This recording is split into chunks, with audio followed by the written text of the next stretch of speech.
Olá, senhoras e senhores, sejam muito bem-vindos ao Raio X da Comédia. Hoje tem um episódio especial que eu recebo um grande amigo aqui e é um dos caras que eu acho um dos caras mais gente boa do meio. É óbvio que tem muito cara gente boa, mas ele é com certeza um dos mais gente boa. Por quê? Porque o Átila, eu antes de começar a fazer stand-up, eu ia toda segunda-feira no Bar ao Vivo, que era o ponto de encontro dos comediantes, na segunda-feira à noite, quando essa cena era forte. E aí todo mundo se encontrava depois dos shows que tinham lá. Acho que também muito desempregado, muita gente solteira, a gente se encontrava lá. E eu ainda não fazia. E aí você fica meio deslocado ali, você fica meio, pô, os caras faz, eu quero fazer, ninguém te olha muito, você nem é open ainda, você é o pré-open. E aí eu sentei numa vez, fiquei quietinho, quem sentou na minha frente foi Átila Xinhê. E eu lembro até hoje uma das conversas que a gente teve ali. E a primeira coisa que eu lembro foi, pô, esse cara tá me tratando como igual, velho. Esse cara é mó gente boa. E a segunda coisa que eu falei com ele foi, falei, mas, mano, me explica aí como é que você faz, como é o seu dia a dia. E ele falou pra mim assim, cara, você tem que subir no palco o máximo que você puder e você tem que escrever todo dia. Eu falei, caralho, e você escreve todo dia? Ele falou, não. Esse é o Átila. Tudo bom, Átila? Ô, Daniel, obrigado. A gente já tava aqui mais de 1 hora, então a gente já deu esse aperto de mão, só pra avisar. É bom você me falar que você lembra do que eu te disse, porque eu continuo dando dicas pras pessoas e eu gosto de lembrar se tem a ver com a mesma dica que eu te dei e também não tem problema se não for, porque a cabeça muda, né? E você acha que é válido ainda? É válido, mas junto com o da internet as coisas mudaram um pouquinho, né? Uhum. Talvez hoje em dia as prioridades de escrever e subir no palco se ampliaram pra fazer vídeo, editar e outras coisas, né? Uhum. Porque o palco também, naquela época, eu acho que vocês tiravam uma grana que hoje é bem mais difícil de tirar com o palco. Sim, eu acho que antes era um caminho que não tinha tantas bifurcação para você ir, hoje ele tem muito mais. E aí faz muito mais sentido também você pensar o que você quer. Que isso daí ajuda muito no caminho. Tipo assim, eu quero que o meu show encha, então eu preciso ir bem na internet. Então, tipo assim, às vezes a cabeça ela vai colocando alguns... ela fala assim, vamos escrever stand-up, mas o que enche meu show? O meu Instagram tá com 1 milhão? Então será que é stand-up que eu tenho que escrever agora? Só que o objetivo no final sempre foi o stand-up. Naquela época que você falou que se ganhava mais. Por quê? Porque eu acho que as pessoas eram mais motivadas com o gênero em si. Os comediantes, todo mundo tinha o seu bar pra trocar shows.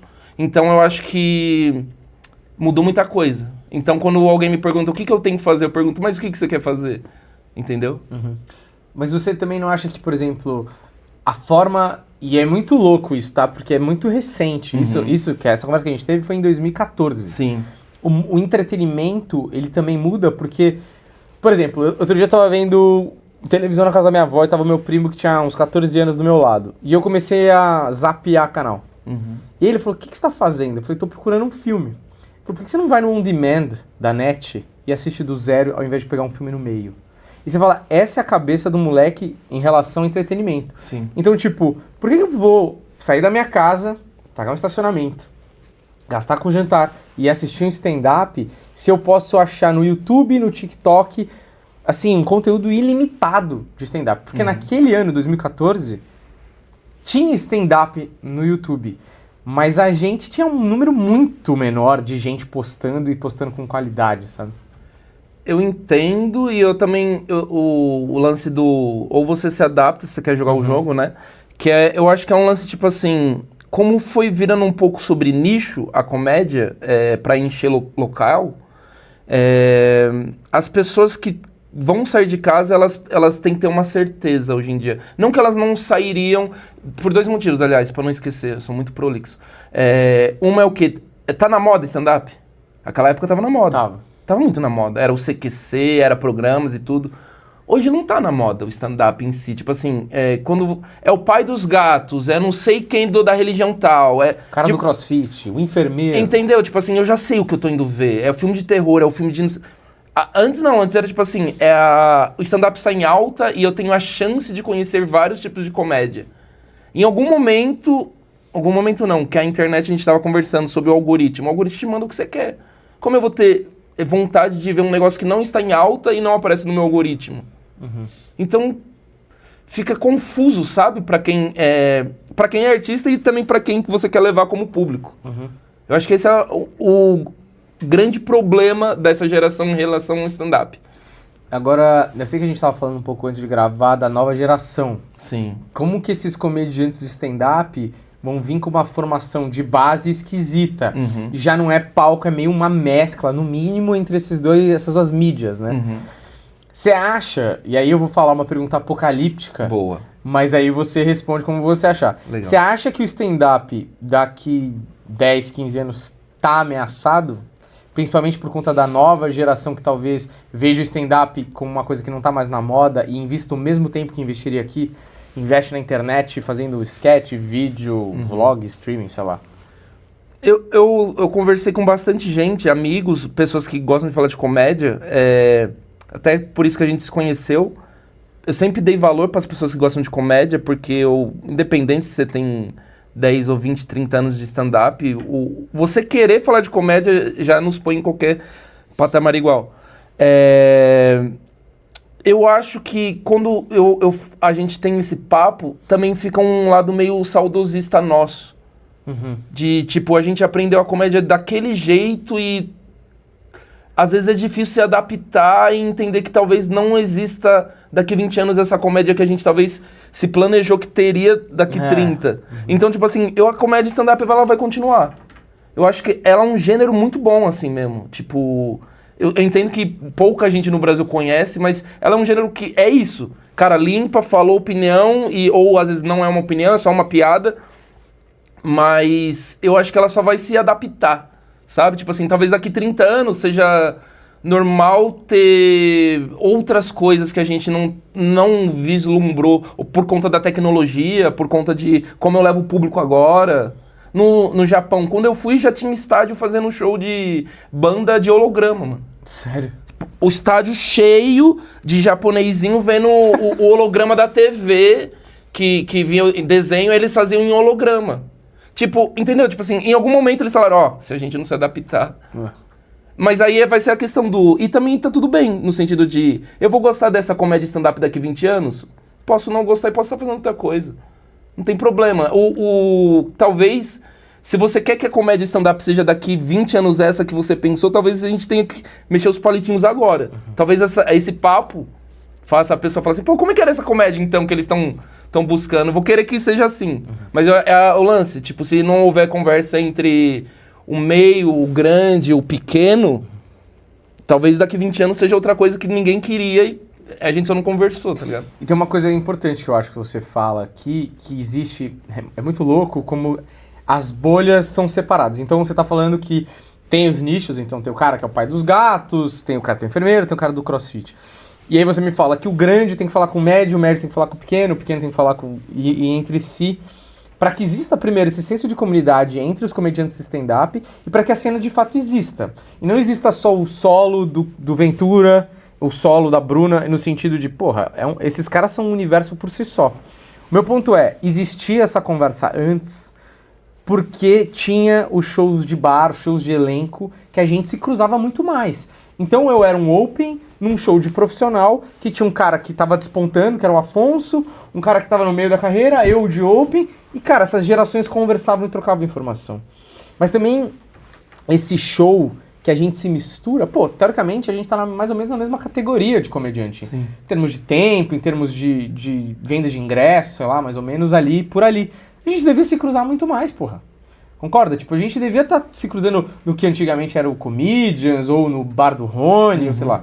Cara, é muito mais difícil hoje em dia eu cruzar a galera. A não ser que eu vá no show de alguém, de outra galera, é muito mais difícil. Então, acho que open... Porra, é dificílimo eu cruzar com open show hoje em dia.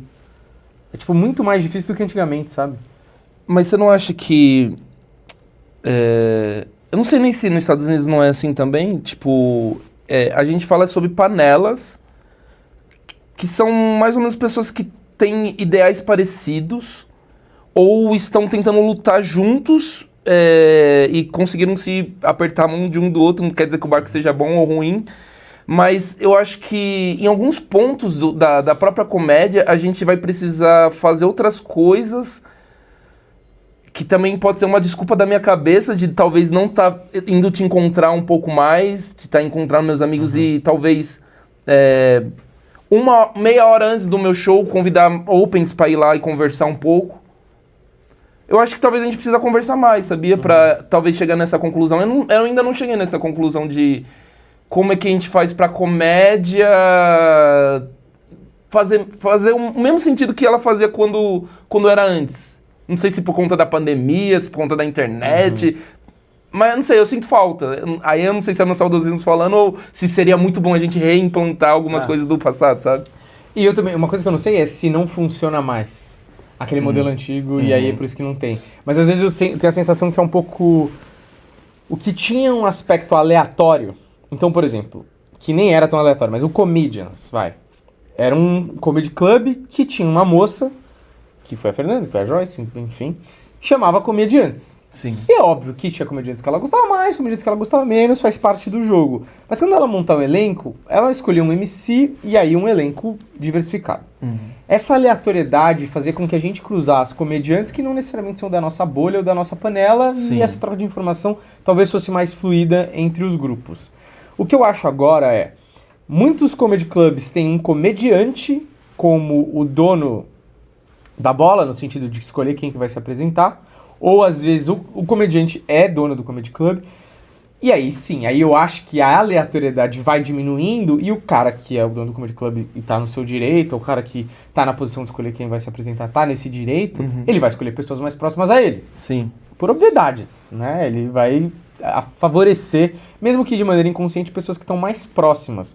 O que torna-se, dentro daquele comedy club, ou dentro daquele lugar, outra bolha. Sim. Tá ligado?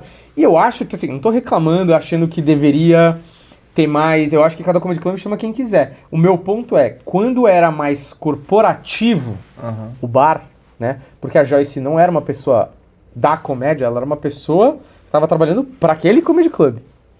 Eu acho que tinha mais abertura e se trocava mais. Quando você tinha um bar, quando você produzia um bar, ou quando eu produzia um bar, a gente conseguia... Lógico, a gente chamava quem a gente gostava, óbvio. Mas a gente conseguia cruzar toda hora. Pelo menos uma vez por semana tinha alguém novo no seu bar, porque você precisava de volume de gente diferente, né? Sim. Mano, eu acho que... De novo, porque o stand-up era popular ao ponto de que... Tanto faz quem tava no meu bar, se vendia bem. Hoje eu vejo um pouco sobre comedies que alugam um espaço. E eles tendem a alugar as pessoas que enchem o espaço. Só que aí é aquele lance do... Se você não pratica, como você vai ficar bom, tá ligado? Então, tipo assim, talvez não se mais trate sobre a comédia stand-up. Se trate sobre encher. E aí, quando se trata sobre isso, a gente perde todo o resto, que é a gente vai se encontrar porque tem noites aleatórias, porque tanto faz quem é o comediante, ele tem que vir fazer comédia, whatever. Eu acho que é um pouco sobre isso, sabe? Hoje em dia. E isso é triste, mano. E você, Átila, eu acho que você aprendeu a duras penas, e como eu e como outros comediantes, que eu acho que cara que gosta muito de comédia tem uma dificuldade, que é essa adaptação. Porque o cara se apaixona quando ele estuda, o cara vai pegar as coisas lá do passado, vai pegar o documentário do Seinfeld, vai pegar, cara, sei lá, um livro de comédia. E aquele livro pode ter sido escrito em 97, então é mais antigo ainda. E aí você se apega à cultura da coisa. A cultura do stand-up, da escrita, de valorizar o ponto de vista, de melhorar a performance, não sei o quê. E aí fica com dificuldade de falar, bom, beleza, se eu não começar a me adaptar pra internet, você começa a pirar, né? Porque você fala, será que é um personagem que eu tenho que acertar? Tô fazendo um curto personagem, meu negócio é stand-up. Será que é sketch? Pelo menos eu sei escrever, pelo menos eu tô escrevendo. E aí você começa a ver que o seu stand-up começa a ser influenciado pela escrita de sketch. Você começa a escrever em cena, em vez de escrever em opinião, por exemplo. Que talvez fosse mais a sua, e aí você começa a ter uma mudança, porque você vai treinando sketch, é natural. Você sente que a sua vontade pro seu futuro é encher show. Sim. Mas pra encher show, eu sinto que você tá se utilizando muito da internet, independente do vídeo ser de show ou não. Qual que é a tua vontade no final? Você acha que essas sketches vão trazer números e isso vai se reverter em ingresso? Cara, eu acho que sim, mas nesse mesmo plano, eu penso que tipos de sketches, que tipo de cortes de podcast eu quero deixar, sabe? Então, tipo, eu tenho brigado muito por não fazer qualquer coisa. Por mais que eu sei que algumas redes são quantidade. Tipo, não que qualquer coisa vai funcionar na quantidade, mas se você tiver uma quantidade de um mínimo, ela funciona. Só que é o papo mais artista de você quer fazer hits ou você quer deixar um clássico, tá ligado? Tipo, eu acho que quanto mais eu tentar fazer um clássico, mais perto eu vou chegar de alguma coisa quando eu olhar pra trás e falar até que eu não sabe? Tipo, não fugi tanto do que eu quando comecei aquele primeiro Átila que falou, mano, vamos fazer comédia stand-up e viajar o Brasil inteiro pra fazer 5 minutos e não ganhar nada. Ele precisa ter um pouco daquele Átila, mas precisa ter o Átila também que pagar as contas. Então tem que ser meio equilibrado, sabe? Sim. Só que no final das contas eu quero... Tipo assim, eu não vou ser falso e falar assim, mano, se o negocinho de fazer pergunta, de resposta, levar 1 milhão de pessoas amanhã, por que eu não vou fazer e falar pra eles, mas minha comédia mesmo é aquela outra. Amanhã eu posso estar respondendo outra coisa, Daniel. Nem sei se eu tô falando uma parada séria.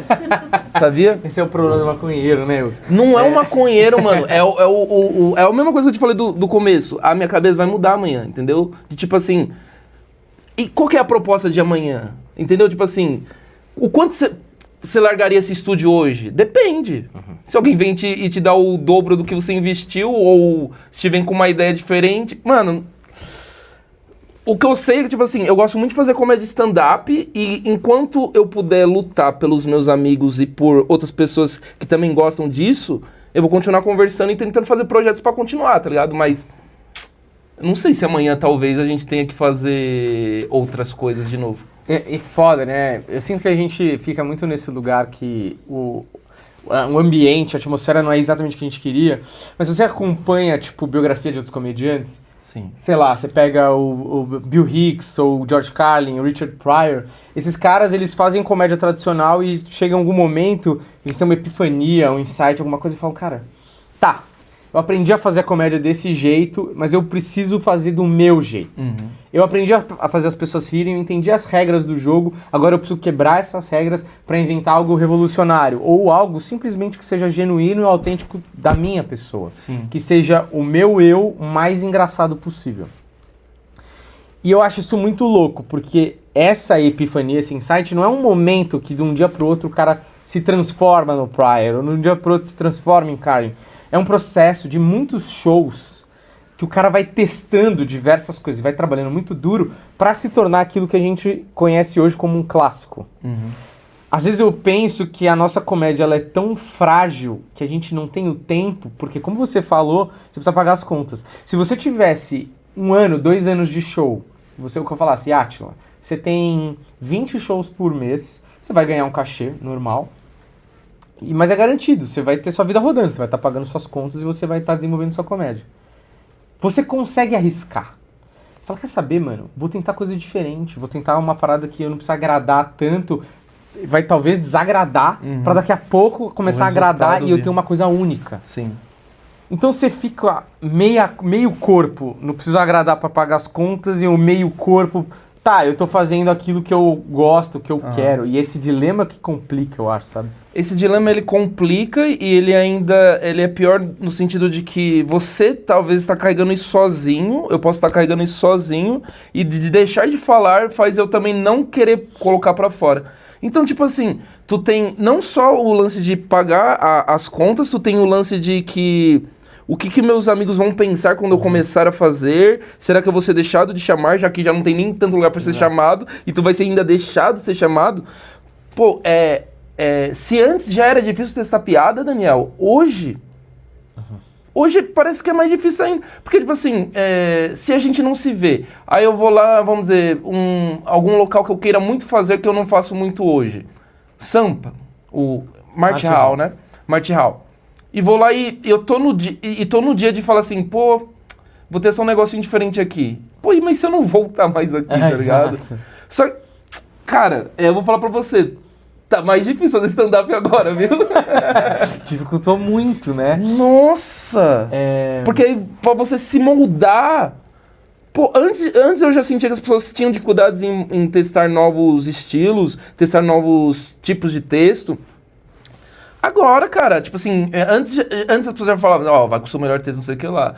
Agora, tipo assim, vai um menino fazer a noite de quinta do acústico e eu entendo que ele vai, tipo assim, levar o melhor do melhor, só que, tipo assim, e se ele for 3, 4 vezes, eu já vou ser o cara que vai falar, mano, mas você tá trazendo o melhor do melhor toda quinta mesmo. Tipo assim, eu preciso conhecer um pouco mais de você. E um negócio que eu gostava da época, que era o quê? As pessoas tiravam a pressão. Tipo assim, do Open. O Open, ele tem que errar, mano. Não tem como o Open ser bom. Como que tu fala que um estagiário já é bom? Ele não é bom, ele tem que errar. Então, tipo... Tudo isso, mano, é o que você falou. 45. 3 hoje. Quantos que suportaram? Os que mais conheciam sobre comédia. Que sabiam que talvez esse trajeto ia ser mais doloroso. Que ia demorar um pouquinho. Por isso que é 3. Não é 40, não é 30, não é nem 10. Foram 3. Então, tipo, mano... ontem, na casa do Tiago Carvalho, tinha um filósofo de Manaus lá. Sério? E a gente falou...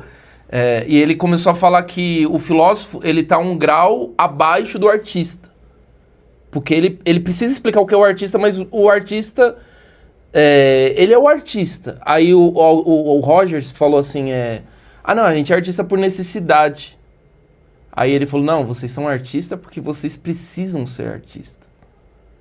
Então, tipo assim, quem chega até hoje aqui entendeu alguma coisa sobre isso. E se planeja muito à frente. Quando você pensa de arte e pensa do que eu posso fazer. E eu respondi umas 5 perguntas numa só. Tá ligado? Excelente, foi até filosófico. Uma coisa que eu tava pensando, eu lembro que teve um especial da Bruna que você abriu com o Gui. Sim. E naquela época, se eu não me engano, vocês tinham uma empresa de roteiro, né? E eu acho que é muito doido, como você falou, acho que a carreira de stand-up, a carreira artística não é uma corrida de 100 metros, é uma grande maratona, né? E, porra, a gente vai tentando meio que de tudo pra ver se a gente consegue esbarrar naquela ideia genial que vai fazer a nossa carreira virar, ou que vai fazer até a gente se encontrar mais. Porque, como o Seinfeld falou, acho que a carreira do comediante é um trabalho sobre estudar como você ser mais você. E encontrar nesse mais você uma coisa mais engraçada ainda. Então, eu queria que você falasse um pouco primeiro, que eu acho que você escreve muito bem e você entende muito bem projetos, principalmente audiovisuais. Se isso te agrada tanto quanto, se é pra pagar as contas, ou foda-se, se fosse pra escrever uma coisa que você acreditasse no projeto, te daria tanto prazer quanto fazer stand-up, por exemplo. Sim. Até hoje, stand-up é a arte que mais me pegou, assim mesmo, sabe? Tipo assim... Só que eu também aprendi a desfrutar de outras coisas, sabe? Tipo, eu já entrei em salas de roteiro que era por obrigação, que era por, às vezes, se aproximar, fazer um network legal. Mas todos os meus projetos que passaram de 6 meses eram porque eu acreditava, assim, tipo... quando a Bruna que eu comecei a escrever com o Gui Preto, a gente tinha a produtora... eu sou ruim pra nome. Mas até o final eu vou lembrar. Mas o que era o lance? Era tipo assim, a gente viu dentro da cena que não existia uma mulher estabelecida dentro do vamos dizer, do hall, da fama, panteão ali. Das pessoas conhecidas, né? Era o pessoal do CQC, a Marcela era lembrada por ser a primeira dama. Então, tipo, a gente entendeu que tinha um mercado não só pelo stand-up, tinha um mercado a ser percorrido. Tinha uma lacuna. Tinha uma lacuna. Tanto que, depois que eu saio da Bruna, eu começo outro projeto com o Arley Santana. Que ao mesmo tempo a gente... Só que aí com o Tiago Carvalho e com o Phil Santos. Que a gente pensa, pô, mas qual é o ventríloco stand-up que é famoso no Brasil?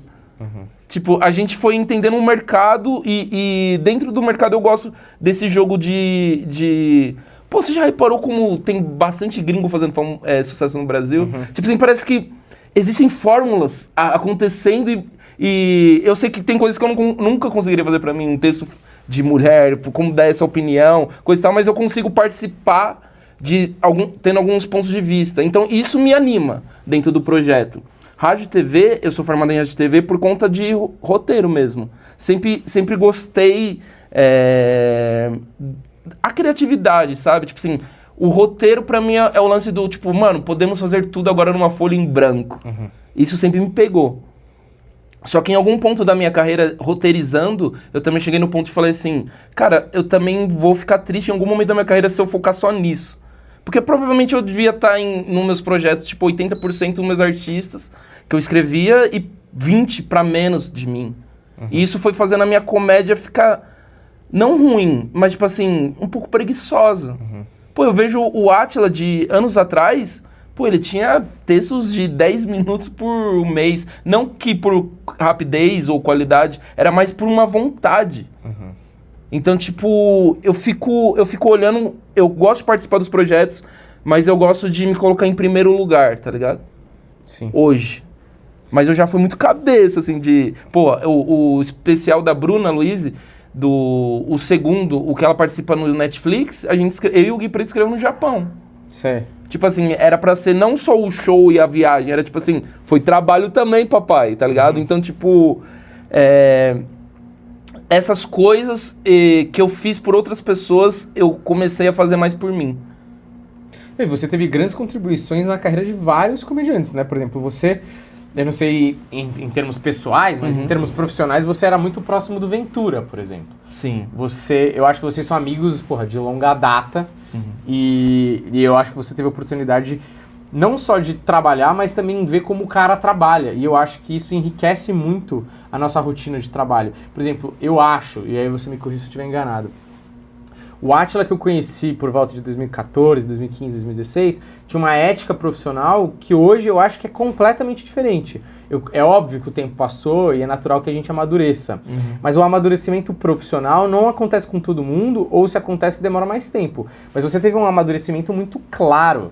Você acha que essas contribuições desses caras grandes que você conviveu mais tiveram uma influência direta na sua ética profissional? Muito. O Thiago foi a primeira pessoa que eu conheci no stand-up, né? Ventura.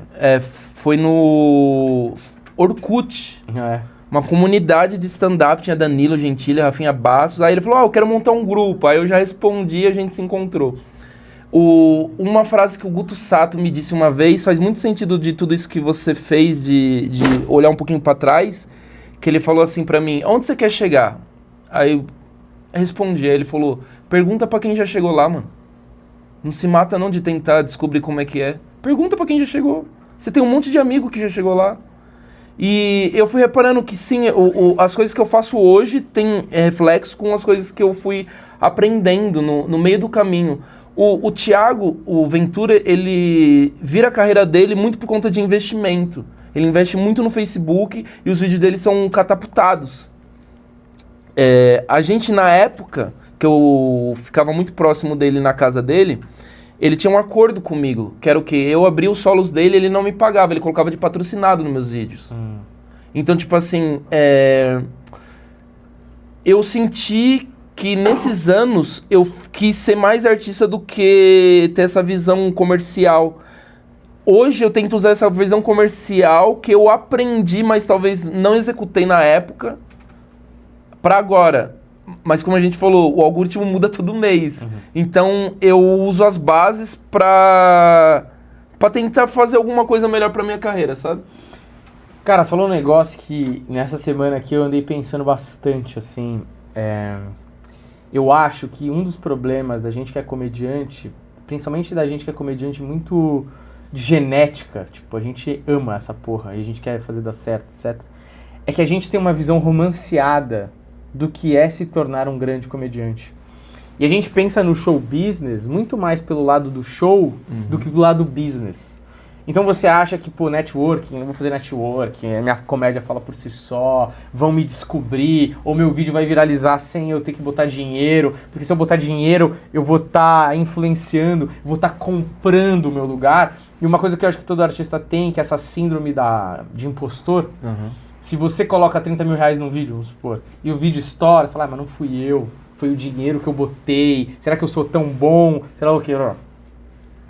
No final do dia, eu acho que depois de tantos anos, não sei se você concorda comigo, mas não importa muito como você vai alcançar o seu espaço, você vai chegar no seu público, porque o showbiz é tão difícil que ele não vai te apresentar tantas oportunidades para você pegar e talvez conseguir surfar a carreira que por muitas vezes você rasteja.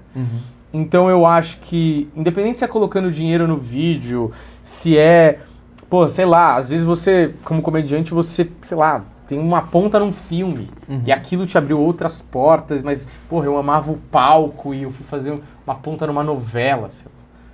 Tá, mas era uma oportunidade, no mínimo de crescimento e secundariamente talvez fosse colocar sua carreira em outro eixo que talvez você se encontrasse mais. O Letterman nunca foi um grande comediante stand-up, mas foi um dos maiores apresentadores de talk show, de late night, tá ligado? Você sente um pouco isso, que você vai abrindo um pouco mão desse sonho puro, né? Que eu vou escrever as minhas paradas, vou subir no palco e isso vai ser o suficiente pra ser catapultado e todo mundo querer me ver e lotar teatro, etc, sabe? Mano, eu acho que...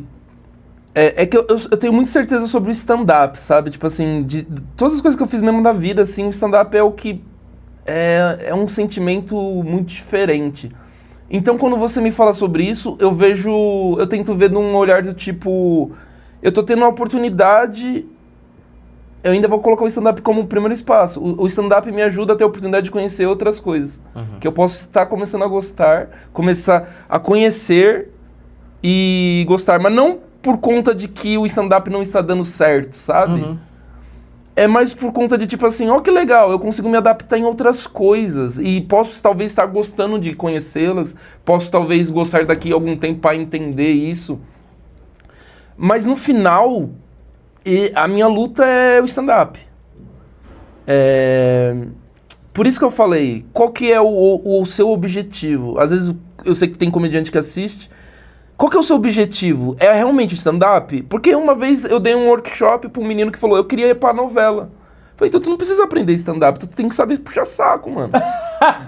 Ser um bom ator. É isso que tu precisa. Mas na lista, puxa saco primeiro, você acha? Mas sabe o que ele entendeu do stand-up? Que era o trampolim pra ele ir pro teatro. E eu falei pra ele, cara, como comediante de stand-up que ama essa porra, você tá errado. Como uma visão comercial, irmão, só faz as coisas certinhas se você chegar lá. Porque, tipo assim, é o meu sonho. Mas talvez pra um menino é a novela. Pra ele é, tipo assim, 6 meses de stand-up, novela. Então, tipo assim, a minha certeza é que o stand-up vai ser sempre o meu objetivo final. Só que ao mesmo tempo, enquanto estou fazendo outras coisas, conhecendo, eu quero deixar também eu não quero fazer de mais ou menos. Eu quero olhar e falar assim, cara, esse vídeo ficou legal. Pô, tem o Átila nisso. E quando eu começar a colocar o Átila, que hoje no palco eu estou muito mais feliz de falar assim, caramba, esse é o Átila fazendo stand-up.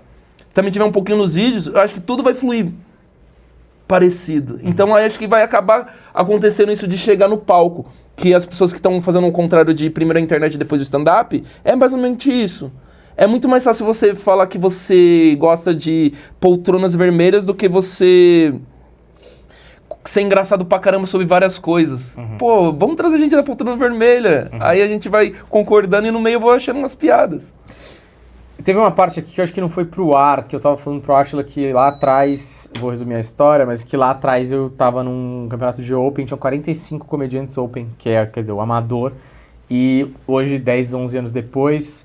Só tem 3 daqueles 45 comediantes, e na época eu tava desesperado, porque eu falei, se tem 45, só em São Paulo o Open aqui, eu não sou nem o melhor, talvez na época eu estivesse meio no meio do caminho ali, nem era o pior, nem era o melhor, tava meio no meio. Falei, cara, eu não sou nem o melhor dos 45 iniciantes. Imagina se me colocar na categoria profissional, me deu uma ansiedade. E eu lembro que eu falei, tá, mas daqui a um tempo não vai ter esses 45 e hoje tem 3, e eu incluso. Mas eu tô falando isso porque... Por que eu tô falando isso? Você tá, eu passo prolixidade para as pessoas. Porque é o seguinte, eu acho o seguinte, eu acho que o stand-up é um caminho longo, de verdade. Se você pega, por exemplo, 2 caras que eu acho que são brilhantes, assim, que foram os 2 maiores dos últimos tempos para mim. Sim. Tem, óbvio, tem outros, mas... Bill Burr e o Louis C.K. Esses caras, lá nos Estados Unidos, tudo bem, é um mercado mais competitivo ainda, maior, etc. Esses dois só tiveram sucesso depois de 20 anos de carreira.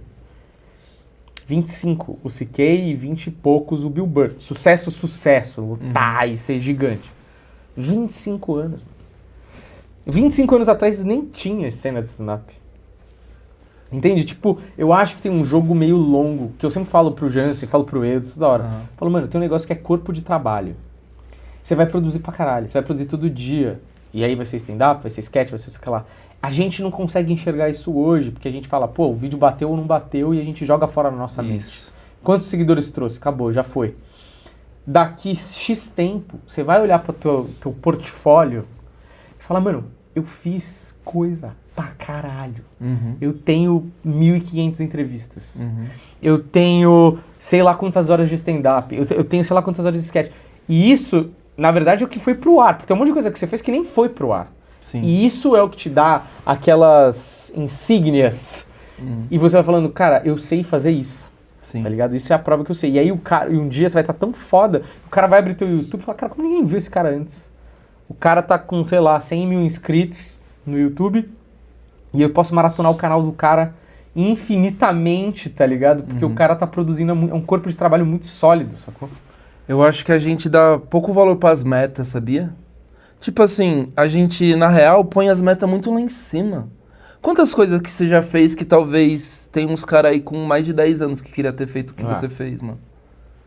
Tipo, será que eu vou chegar nesse patamar que eu quero? Ou será que eu já passei? Ou será que eu vou passar e nunca vou olhar pra trás e vou dar valor? Sim, a gente tem que dar valor pras paradas que nós já fez.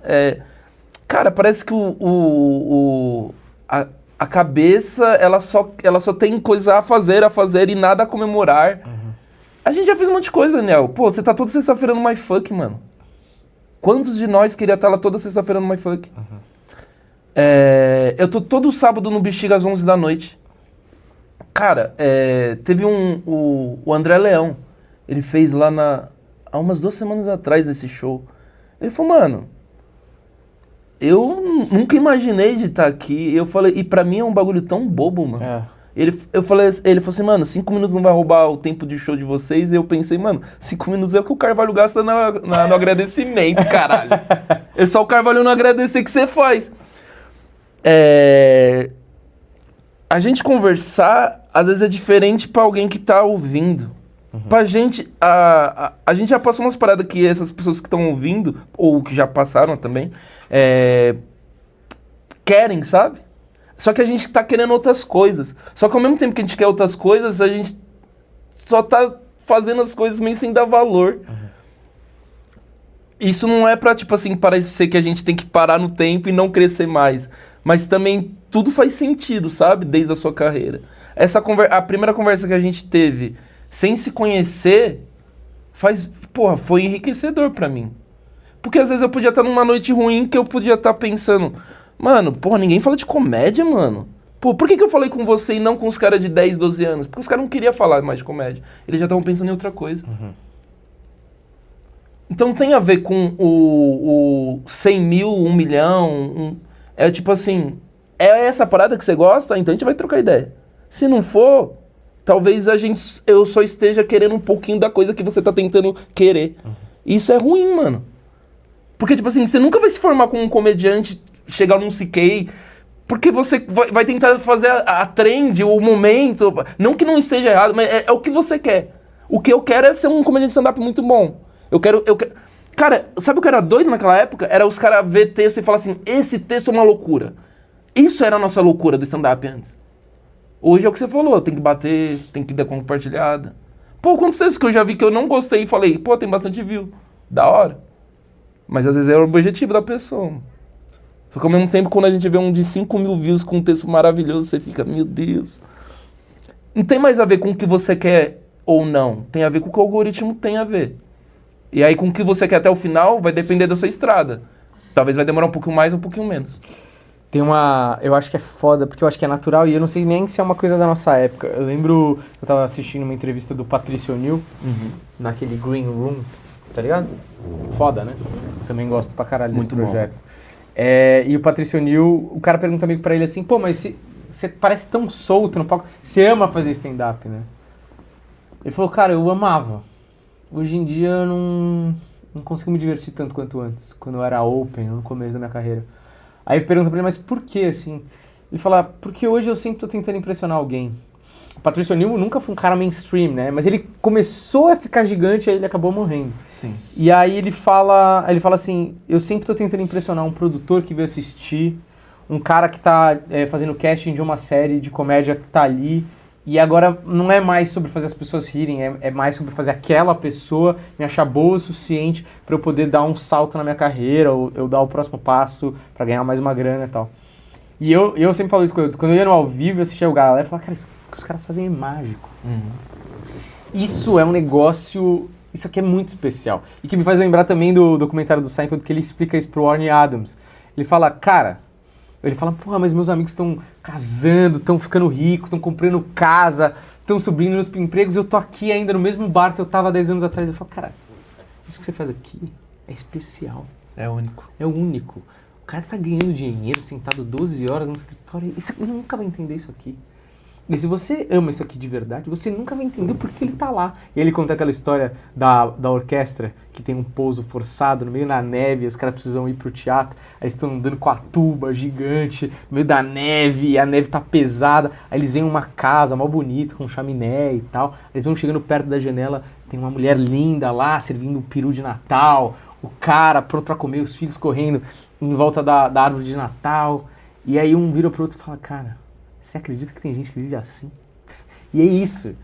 Tipo, a vida comum, a gente rejeitou essa vida. A gente abdicou daquela vida, porque dentro daquela vida comum, a gente achou algo muito especial dentro da comédia. E eu acho que tem uma coisa que é meio... Transforme o seu hobby no seu trabalho e você nunca mais terá um hobby, né? Porque, de repente, a gente começa a perder a cor, toda a magia que tinha no começo, porque... a gente começa a dominar o stand-up. Hoje, se eu te botar um palco aqui pra fazer, você não vai tremer. Você sabe exatamente o que você tá fazendo. Aquilo é o seu escritório. Você se sente em casa ali. E aquilo que um dia parecia um privilégio, hoje vira um direito. Sim. Eu fazendo uma foi quinta da sexta, porra, lógico. Tô fazendo lá há 3 anos. Pra mim é um negócio, é meu. Sim. E não é meu. Me emprestaram aquele espaço. Sim. Eu só vou sentir quando me tirarem. Então eu acho que manter essa cabeça do amador, ou do open, é um desafio. E eu acho que quem consegue mantê-la por mais tempo, do mesmo jeito que o open que conseguiu tomar as porradas, vai fazer com que hoje você vire um comediante melhor e, consequentemente, arranje seu público e se encontre no meio da cena, sabe?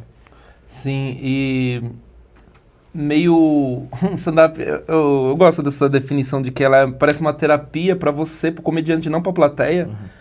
Porque esse é o lance, é um autoconhecimento, né? De tipo assim, o quanto que, eu até brinco quando eu falo assim, já reparou que você tem alguém na sua família que você sabe arregaçar de fazer dar risada? A pessoa fala, não, o Daniel é demais, toda vez... o stand-up, querendo ou não, você tem que transportar aquele Daniel pra vários estranhos, tá ligado? De tudo que você falou, mano, eu acho engraçado porque eu acho que eu tinha respostas e eu acho que eu vou ficando mais confuso, sabia? Eu te deixei confuso. Não, mas é bom, porque isso vai me fazer pensar mais pra pensar como eu faço voltar um pouco daquele Átila Open pra esse Átila que tá com mais de 14 anos fazendo. E lembrar das vontades, do porquê que eu comecei a fazer stand-up. E eu acho que isso pode trazer outro Átila, que é mesclado com... E talvez a internet compre mais e, tipo assim, de novo, tô fazendo por eles. Talvez eu só tenho que fazer por mim. Por isso que eu falo que eu sou confuso, Daniel. Porque sempre foi sobre fazer stand-up. Só que aí quando começa a ser sobre você e sobre quem você é na frente de quem tá vendo um celularzinho e vai falar assim, eu quero comprar esse show, isso deixa a minha comédia confusa. Porque eu não quero que essa pessoa, eu tenha que agradar, eu quero que ela só veja meu material e fale, pô, esse cara é engraçado, eu vou comprar. Você viu que eu consegui falar por 2 minutos e não te responder, mano? Eu achei excelente. Mas sabe o que é foda? essas conversas estão ficando cada vez mais raras e a conversa com você me dá vontade de fazer, e de tentar mais, e de escrever mais. E ela tá meio bloqueada porque, porra, eu preciso fazer o podcast, eu preciso fazer a sketch, aí eu preciso produzir o show, e aí o seu tempo vai sendo tomado, e aí você começa a distribuir o seu espaço-tempo do tipo, o que me dá grana, o que me dá resultado, e essas coisas vão virando prioridade. E aí aquilo que você entrou por paixão, você vai colocando as coisas mais burocráticas na frente, e no final do dia você escolheu uma profissão pelo prazer de poder exercê-la, e aí você pega as coisas chatas que são necessárias, porque toda profissão vai ter a coisa chata, e coloca na frente, e aí tipo, você fala, mano, eu não tô escrevendo tanto. Não tô testando tanto. Por quê? Porque eu tô fazendo uns vídeos, porque tô tentando fazer rolar uma outra parada aqui, ou um trabalho de roteiro, e você fica equilibrando 80 pratos e o stand-up é ciumento pra caralho, tá ligado? O seu objetivo é o mesmo que o meu. É. Stand-up. Claro. Tem uma plateia legal ali, lógico que você tem outros planos. Mano, então talvez a gente só tenha que pensar sobre isso. Toda vez que a gente ficar em dúvida sobre as outras coisas, tipo... Tá, por que eu faço podcast? Talvez seja pra que um pingue no stand-up. É isso, talvez a gente só tenha que botar mais vontade nas coisas que a gente tá fazendo, não que você não esteja botando, mas quando o teu público, né? Porque existe o teu público, entender isso, eles vão comprar, eles talvez vai mudar, vai melhorar pro tanto que você quer ir, que eu falo, que às vezes o Open que tá lá atrás fala, mano, por que vocês querem mais que isso, cara? Mano, você tá num podcast e tá numa iFook toda sexta, pai. Você tem show, pô, eu fui pro Japão. Cara, é só entender um pouquinho mais, sabe, sobre o que a gente já tá fazendo e tentar mostrar pra essas pessoas que estão vendo que é legal demais ver nós ao vivo, tá ligado? Que é muito melhor, né? Muito melhor, cara. É muito melhor. Porque eles estão vendo só uma edição do que é a gente. Tipo assim, eu não consigo ser a tua entrevista inteira, assim. Eu tô tentando ser um entrevistado que tá tentando, às vezes, sair um pouquinho de Átila, de coisa assim, e tem uma opinião sobre as coisas, mas, tipo assim, você vai me ver no palco mesmo ali, que eu tô à vontadão, sabe? É difícil. É a atmosfera, né? Eu acho que as primeiras pessoas que nunca foram no stand-up vão e o show é bom, a reação delas, quando elas vêm falar comigo e tal, elas falam, cara, eu já tinha visto muito stand-up no YouTube, mas ao vivo é muito diferente, né? E aí a verdade é que é vivo. As pessoas têm na cabeça delas que o vídeo e o ao vivo são a mesma coisa. Mas é muito diferente, principalmente pro humor. É cientificamente comprovado que a risada em grupo, ela é muito mais forte. Tem um livro chamado A Ciência do Humor, que ele fala isso. Ele fala que eles fazem uma experiência que é, de várias maneiras, eles colocam a pessoa em situações de riso. Então, a primeira situação é o seguinte, o cara, vou falar uma série aqui, o cara coloca uma série de humor, um filme de humor, e coloca a pessoa pra assistir.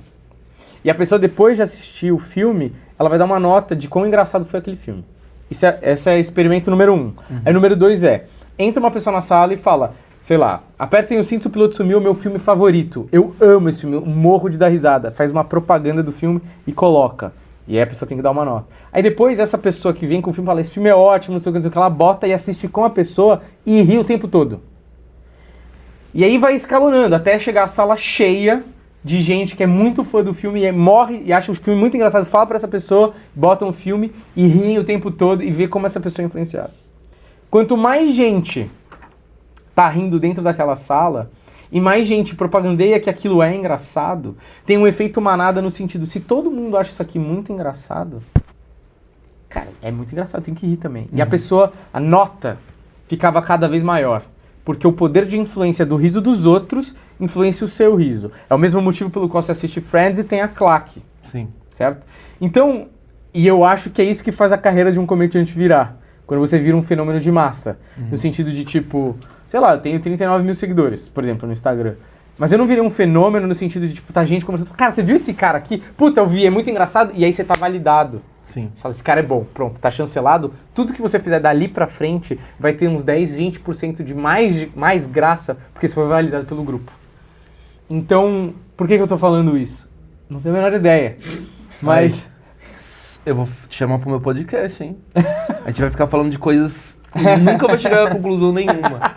Mas só pra pegar o teu ponto sobre o grupo, várias pessoas rindo juntas, e por que que a pessoa sai de casa e por que que é importante...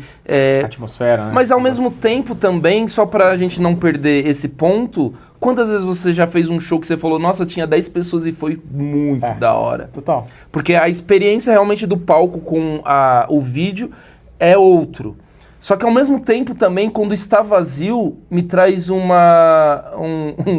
vazio dentro de mim, que eu lembro de um documentário, não lembro o nome, infelizmente, mas se você lembrar, que um dos comediantes fala assim, não é muito ruim quando você vai apresentar para poucas pessoas num lugar que cabe mais pessoas, porque na minha cabeça as pessoas estão pensando, por que que a gente tá aqui?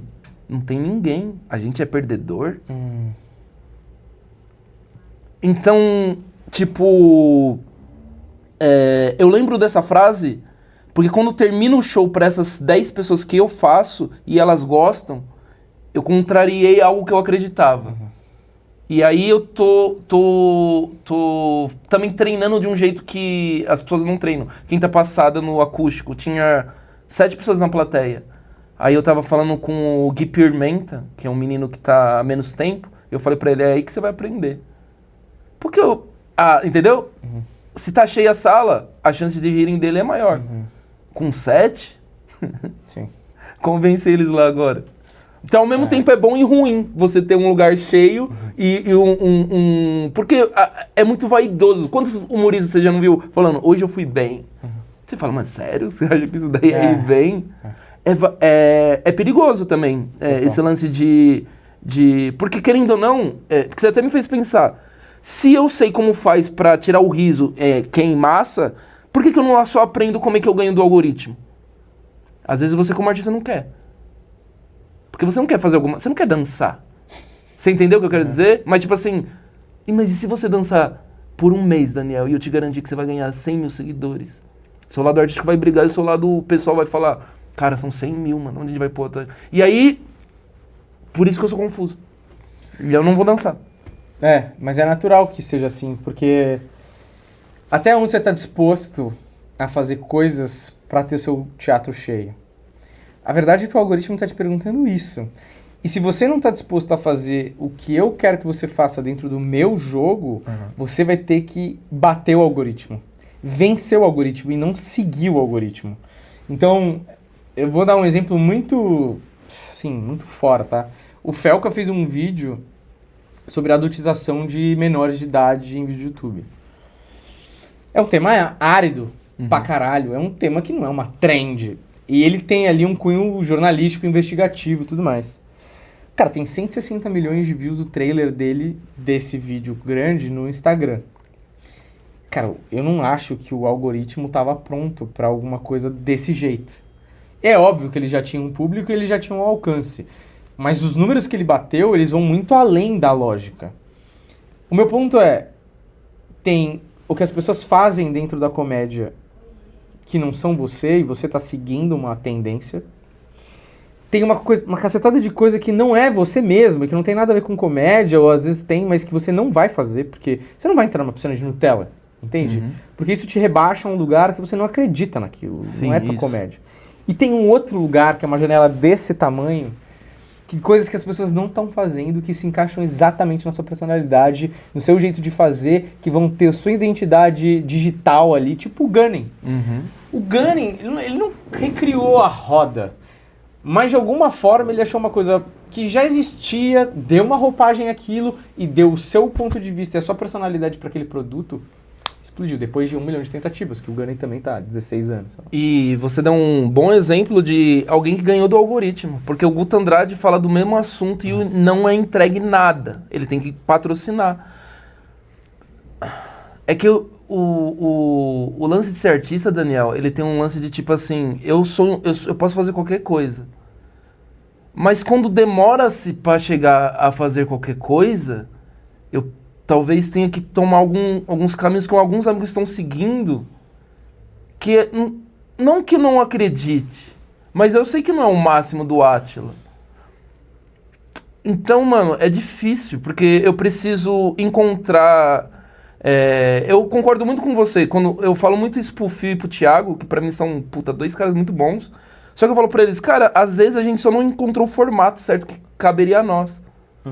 Por isso que eu falo pra você, cara, a gente tem que se reunir, encontrar, pra ver formatos lá de fora, pra conversar e talvez inventar um novo, ou que nem o Gani fez, já tava lá. Ele só repaginou de outro jeito, e aí ficou uma cara de uma fila, aí fila já lembra outra coisa, aí, entendeu? Aí vários gêneros, aí histórias que você fala, mentira que ela falou isso. E do nada ele tava com um produtão, do nada. Mas aí surgiu o produtão. Eu acho que falta conversa mesmo. E eu acho que uma coisa que você falou lá atrás é consistência, né? Consistência. Porque, por exemplo, eu vou dar um exemplo do Murilo Moraes. Aparentemente a carreira dele tá crescendo paulatinamente, assim, mas com uma constância. Cara, ele falou assim, na minha cabeça, tá? Teria que falar mais com ele. Mas assim, Lógico. ele falou, o meu produto é esse. Eu acredito piamente nisso e eu vou até o final. Algum momento eu... Porque é o seguinte, o cara vai refinando tanto e vai ficando tão bom naquilo que talvez no começo nem fosse a melhor ideia do mundo. Sim. Mas como ele vai se especializando tanto em fazer aquele formato e entendendo detalhes que se ele largasse por 2 meses e falasse, não deu certo, hoje ele já tem uma ideia muito boa daquilo e as pessoas vão aglutinando naquele produto que ele tentou por muitas vezes, sabe? E o Murilo, ele tem uma parada que eu gosto dele, que ele não é só artista, ele teve o lado comercial. Quando você fala assim, ele tá uma cota tentando, ele realmente tá uma cota tentando. Mas quem disse que ele não olhou e falou assim, gente, se o React tá dando visualização, eu vou conseguir fazer essa porra no meu canal e eu ainda vou levar pro palco. Aí o cara vai pro palco, ele, tipo assim, dos shows que ele vai, ele leva a TV. Tipo assim, já... E eu acho que talvez a gente esteja vivendo essa época de... As pessoas querem uma experiência maior ainda. Tipo assim, stand-up eu já sei o que é. Mas me fala uma ideia que a gente teve pra Tatá. Que a gente chegou a negociar até bom voltar essa reunião depois. Que era o quê? O público dela vai colocar uma venda. O público, pro público entender o que é, entendeu? Tipo assim, as experiências estão mudando, tipo assim, tem o do Carvalho, as pessoas podem fumar lá dentro. As pessoas, elas parece que elas querem um pouquinho mais, não sei se dentro do vídeo ou se quando eu esteja lá. Stand-up não tá mais na moda, mas eu ainda quero convencer eles de que é muito legal. Seu pai já tentou te convencer de alguma coisa que você fala, isso daí é chato pra caramba, mano, tem nada a ver, o que você tá com as ideias? Eu tô virando meu pai com as pessoas. Só que quando elas vão lá, eu garanto, mano, que vai ser legal. Porque se não for, também não vou nem olhar na cara delas, tá ligado? Whatever. Sabe o que a gente tá fazendo? A gente tá fazendo uma briga pra um bagulho que a gente ama muito, mano. E é difícil convencer as pessoas pra essa parada. Porque a gente tem que se destacar com outras coisas pra elas falarem assim, agora sim o Daniel vale a pena ir lá. E agora eu entendo o que o Daniel quis dizer naquela papo lá com o Átila a semana passada ou há 4, 5 anos atrás. Doideira, mano. Você não tem medo e você ama fazer o que você faz. É óbvio. Mas o Bill Burr, ele falava que às vezes ele se pegava no camarim e ele olhava uns caras com 60 anos, assim, sei lá, 65 no camarim. E o cara claramente já não tinha mais gás pra fazer virar. E o cara se acomodou num lugar de tipo, mano, eu faço meu show aqui, ganho minha grana, vou pra minha casa, já era. Pego o cachê, pago as contas e tá bom. E ele falava, eu tinha medo quando eu olhava pra esses caras de virar aquele cara no futuro. E aí o menino Eudes uma vez contou uma história maravilhosa. E aí depois eu te conto quem foi. Posso contar aqui, né? Ele foi num show, um cara chamou ele pra fazer um show. E assim, um dia se eu tiver um filme, essa cena vai estar lá. E o Eudes, muito bonzinho do jeito que ele é, falou, pô, mano, obrigado, cara, por ter me chamado pra fazer o show, não sei o quê, o cachê, sei lá, o show. Ser chamado hoje em dia é uma honra. E aí o Eudes falou assim, pô, no futuro, quando eu tiver bombado, ou você tiver bombado, fazer um show junto. Ou se tiver bombado, eu chamo você pra fazer um show também. Mas se você tiver bombado, não esquece de mim, alguma coisa nesse sentido. E aí, mas ele falou no futuro, né? Sim. E aí o cara respondeu pra ele, é que eu já tô no meu futuro. E o cara tinha uma carreira meio morta, assim, tá ligado? E aí você fala, porque eu acho que tem uma hora, a carreira do comediante tem uma juventude, tem uma energia, você tem que ser pulsante pra você fazer as pessoas acreditarem que você é engraçado, para as pessoas quererem seguir você, sair de casa, comprar o ingresso, etc. Precisa de uma vibe, assim. Sim.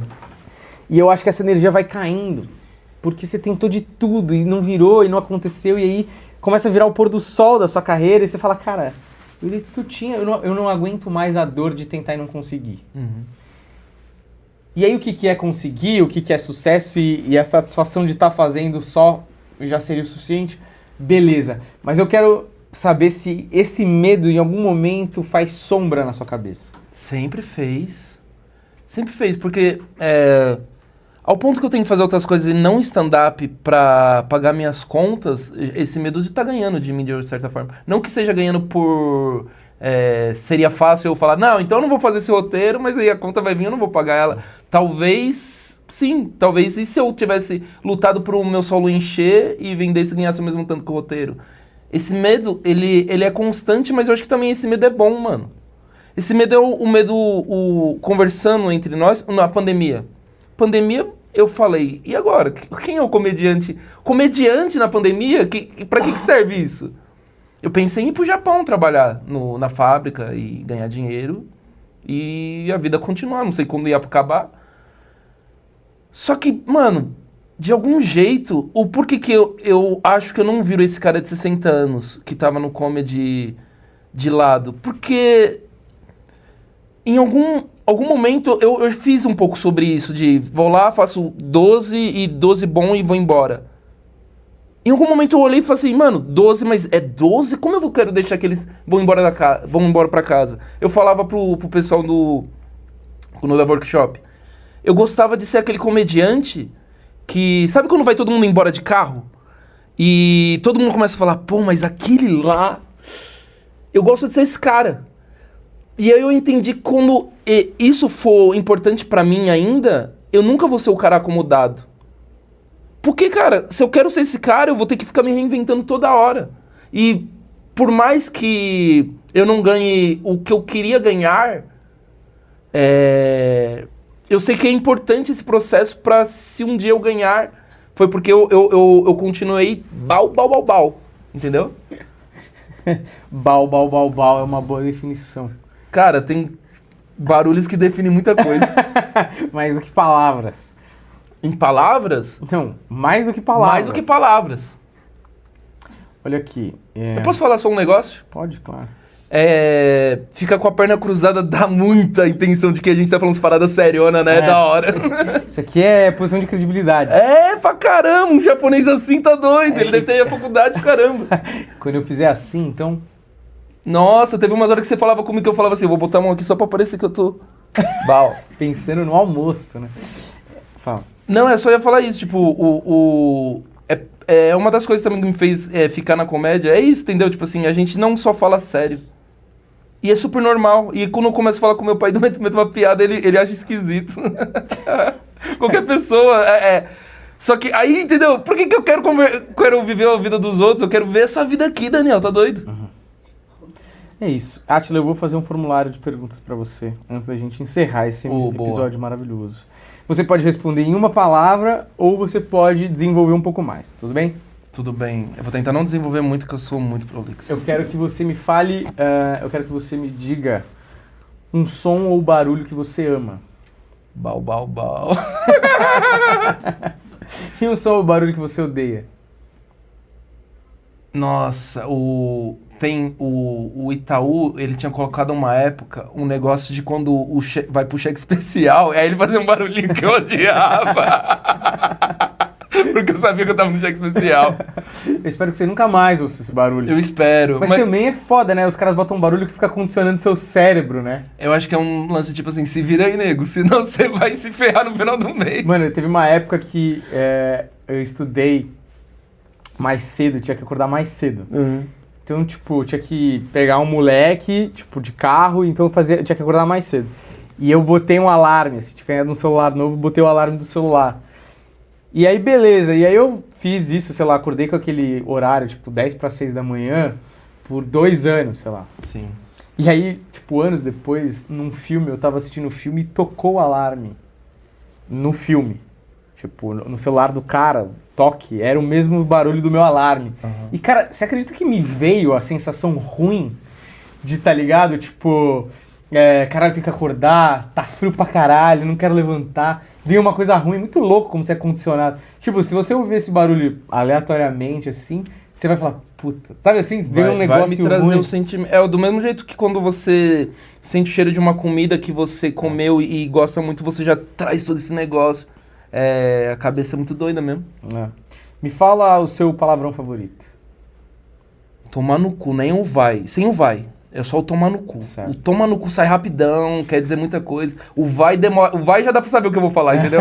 Vai. Você já sei o que você vai dizer. Tomar no cu, não deu nem tempo de. Entendeu? Você não precisa nem ir, você pode tomar aqui, né? Na hora. Me fala uma coisa que te empolga. Ingresso vendido antes. Mano, eu tô em umas noites que vende muito no dia, um dia antes. Isso é desesperador. Tem que ter estômago, né? Caraca!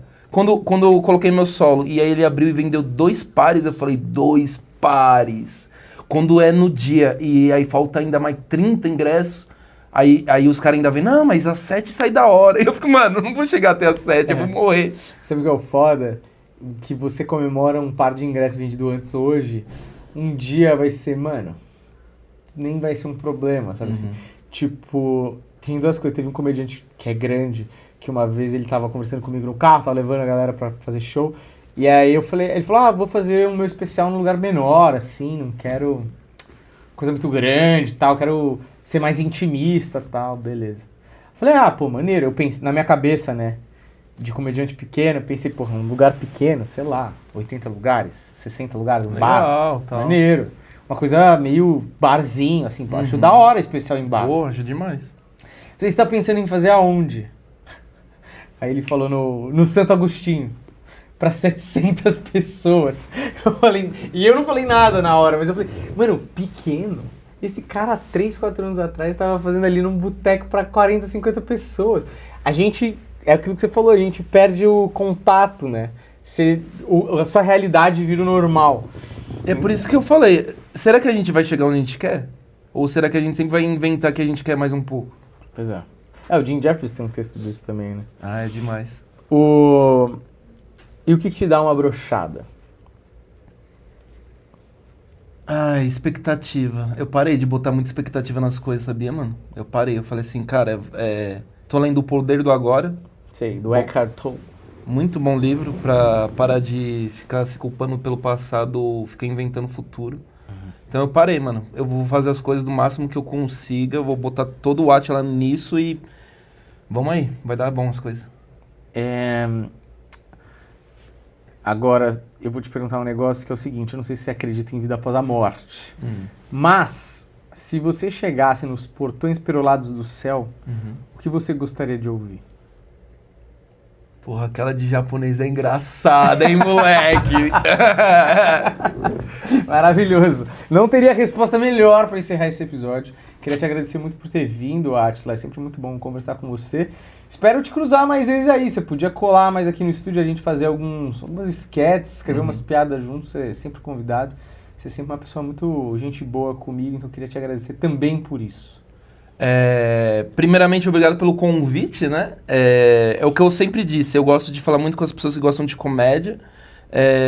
Por motivos, você virou uma pessoa que eu gosto muito, e então toda vez que a gente se encontra, pra mim é importante o nosso papo. Do mesmo jeito que eu falo pro Eudes, que é uma pessoa que eu torço muito, e toda vez que a gente se distancia, eu tento falar pra ele que, mano, tô lembrando de todo mundo, hein? E sobre o lance de o que a comédia vai virar, você tá ajudando ela a não ir pro lixo. Porque eu assisto o teu conteúdo. Eu, quando era open, assistia muitos conteúdos. Então isso é importante pra caramba, mano. Da hora. Tamo junto, mano. Obrigado demais. Você que assistiu esse episódio, segue a gente, deixa o like. Valeu e até a próxima. Tchau, tchau.